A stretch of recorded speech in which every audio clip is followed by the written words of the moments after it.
So that's how we're playing it this week, huh? Okay, let's do this.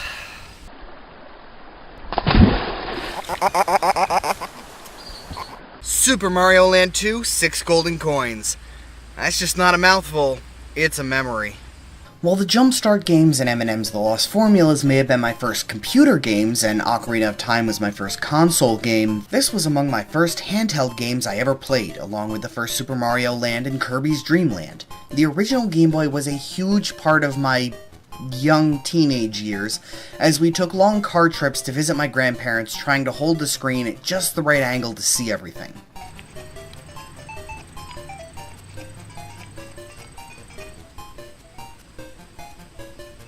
To gather this footage, I used a Super Game Boy, which I've never used before. I have to take a moment to say, it's so cool. A bunch of different color options, backgrounds, and if you wanted, you could even draw on the screen. It doesn't have anything to do with the game this week, I just thought it was really cool and I should mention it, especially considering the period during which it came out. Super Mario Land 2 is the story of what happened after Mario returned from his visit to Sarasaland at the end of the first game. He finds his castle taken over by his nemesis, Wario, and the land in disarray. He must conquer 6 themed worlds to reclaim the 6 golden coins to bring the fight to Wario. A simple premise for a simple game. You might be asking, why am I starting with the sequel when I usually prefer to go in order with series?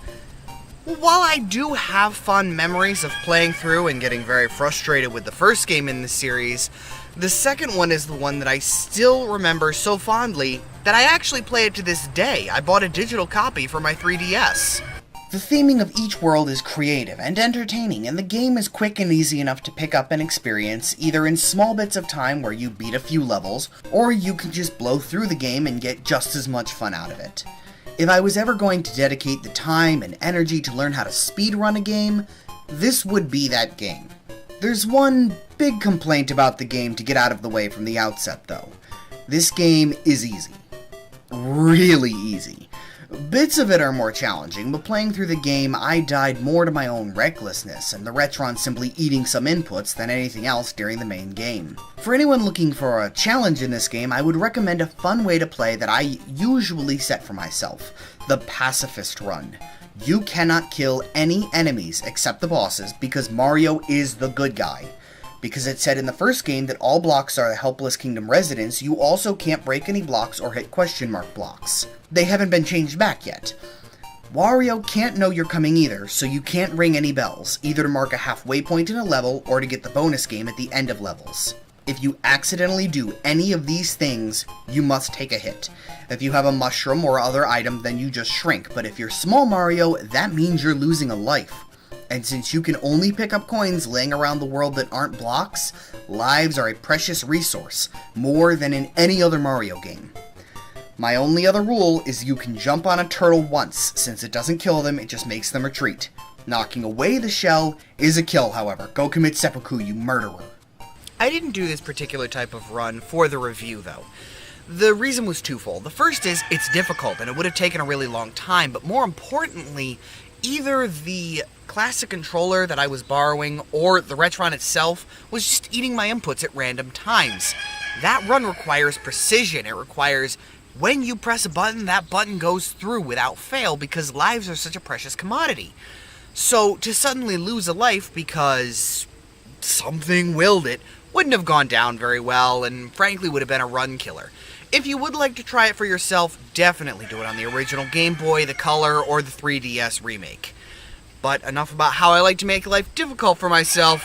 I have a recording room to retake. As I mentioned earlier, lives function differently in this game from every other Mario game that I'm aware of. You no longer gain a life each time you reach 100 coins. Instead, you continue to accumulate wealth up to 999 coins. Sure, there are still 1-ups placed around levels, but what are the coins for then? Gambling.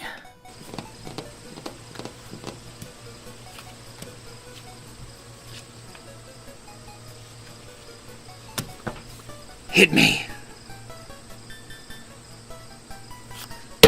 Thank you. You bring the coins to a hollowed-out hill in the ground, which lets you spin a wheel with prizes on it. The more coins you bet, the better the prizes.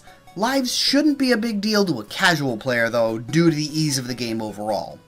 If you let a child play though, they'll be gambling their coins away. I'm on to you, Nintendo, starting them young before you go into the Konami route.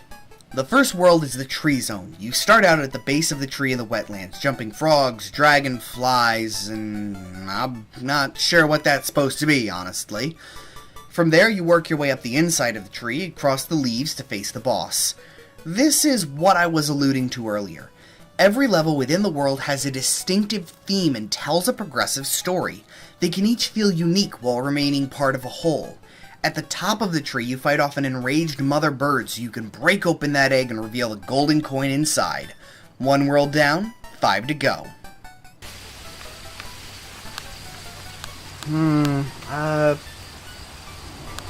Just gotta figure out how to get down from here first. Next up on our tour of the kingdom is the easiest level in the game. The designers put a lot of work into putting secrets all over the level, giving it verticality and interesting water elements, as well as challenging sky elements, since in this level you can grab the snot bubble created by the hippo statue and fly. When you take a hit, you'll fall back to Earth, otherwise unharmed. All the design goes to waste though, because if you just hold down A and right until you're at the top of the screen, nothing can touch you. You don't even need to keep holding down right at that point. Just hold A and wait until you hit the bell at the end of the level. Somehow that brings you to space? The first space level has low gravity and lets you jump really far, while the second and final is actually a really cool gauntlet of invincible stars that you have to avoid. It's just a pity that 4/5 of the awesome level can be avoided just by walking along the ground this time. This all leads up to the easiest boss of the whole game. Fly to the top corner of the screen and he can't hit you. Wait there until he flies under you, land on his head, fly to the other corner. Repeat 3 times and you're done. Much as I like it up here, I think I liked it in the tree better. Kinda cold. Coming back down from orbit, we find ourselves in another series of levels that tells a story. You're suddenly the size of an insect, and you have to work your way through a house. You start outside and have to work your way through well-themed levels up to the attic. Well, that's usually what you have to do.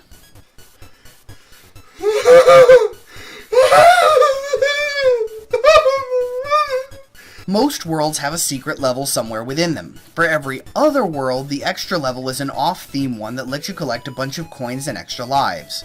For the macro zone, however, the secret level lets you skip the entire world. It brings you up the outside of the house to progress directly into the attic, where you will face off against an evil drill mouse for your 3rd golden coin. The theming remains excellent, but is a bit more at odds as you move along to the horror world. These levels are full of creepy enemies and have a perfect blend of childish horror and genuine macabre. I don't know. This is actually pretty peaceful. I take it back! I take it back! These levels are some of the overall easiest though, with the bunny ear upgrade letting you float over almost every obstacle without trying. The final boss is a witch with an awesome cackle. Jump her 3 times, and it turns out the lid for one of her cauldrons is our 4th golden coin. Now where am I? The next world is a giant mechanical Mario? I don't understand any of this theming. Lots of industrial equipment and spikes, and when you're playing through his groinular region, there are balls everywhere. And then the final boss is the 3 little pigs. Did the developers of the game have a bet going on? It remains a fun level and the wackiness suits the game, but that doesn't decrease my confusion. These little pigs were also the hardest boss in the game to me when I was little. They got so fast after 2 hits, and I just couldn't wrap my head around when to jump in order to land on the 3rd pig. I would do every other level first before coming to these pigs, only to game over more times than I can recount. Now, as an adult, I realize the answer to the pigs is a fire flower, though, which for some reason in this game manifests as a headband with a flower on it. And you throw bouncing shurikens instead of fire, despite it still being flower-shaped power-up.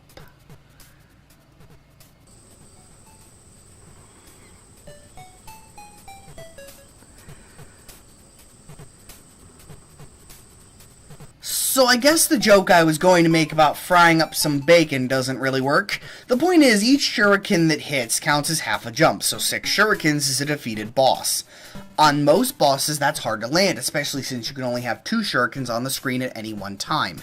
As soon as one lands, it vanishes, however, so if you keep landing shurikens, you can keep throwing them at an insane rate, resulting in 6 super fast hits on the pigs. The boss in the next area is easily defeated with the same strategy. World 6 is entirely underwater, as you make your way from the surface down to a wrecked submarine to face off against an octopus. What is meant to be a tough battle against both tentacles and an underwater mechanic is instead made easy through a barrage of shurikens.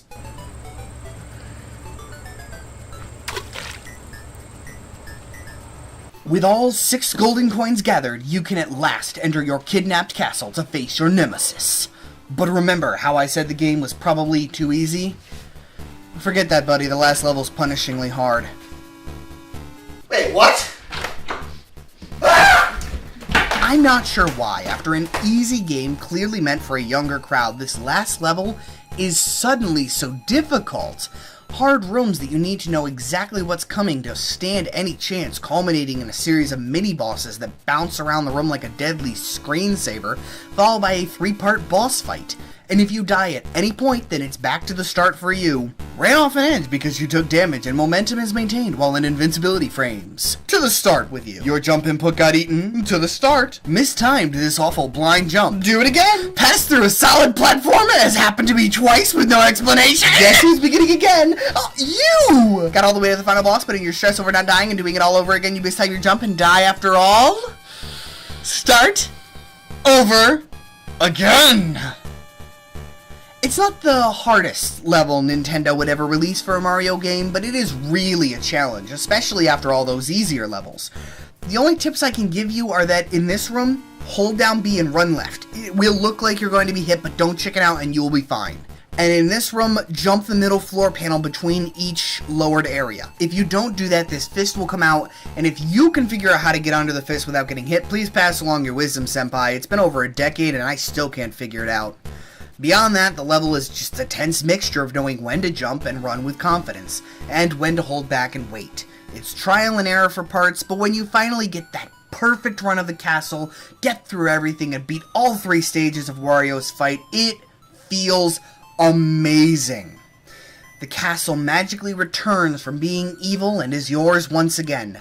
The credits roll, showing the enemies you faced along your way, and that's the game. It doesn't even bring you back to the title screen. It just kind of sits at the final frame. You have to turn the game off and then back on to play again. Almost like they never thought anyone would actually finish it. So overall, while the game is, as I've said, very, very easy, it remains engaging even years and years and years after it originally came out. It's a lot of fun, and once you know it well enough in depth, it gains a new level of challenge through the pacifist mode that I came up with. Even without that pacifist mode, though, it's kept me coming back for all this time, so it must be doing something right. I can definitely recommend discovering Super Mario Land 2 6 Golden Coins. Really? Real mature, guys! Real mature. And he throws his diaper at me.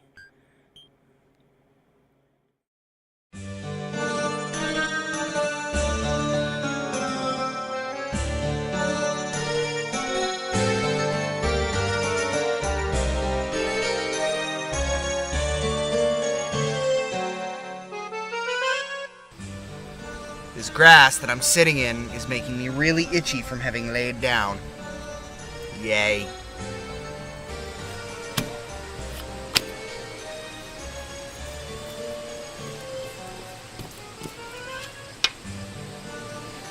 The Color or the 3DS Retro Remake.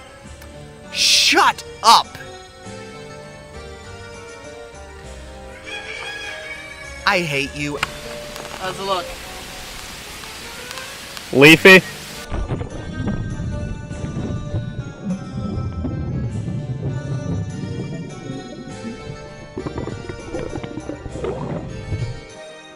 I end up playing this way for 2 reasons. It just keeps starting every time I start to talk. and then it'll keep going. And then if I stop talking, it'll shut its obnoxious beak.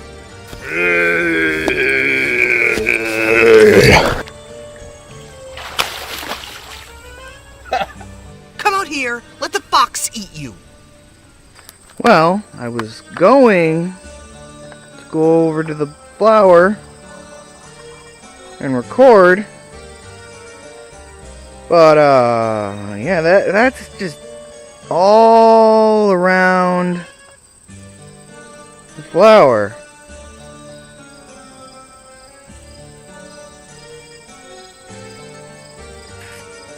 Plan B, I guess. How good was it? Actually, 21, baby.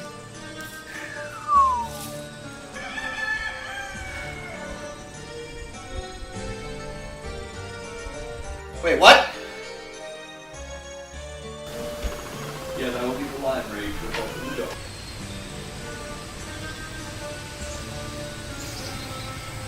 I shouldn't be getting this mad at a chicken.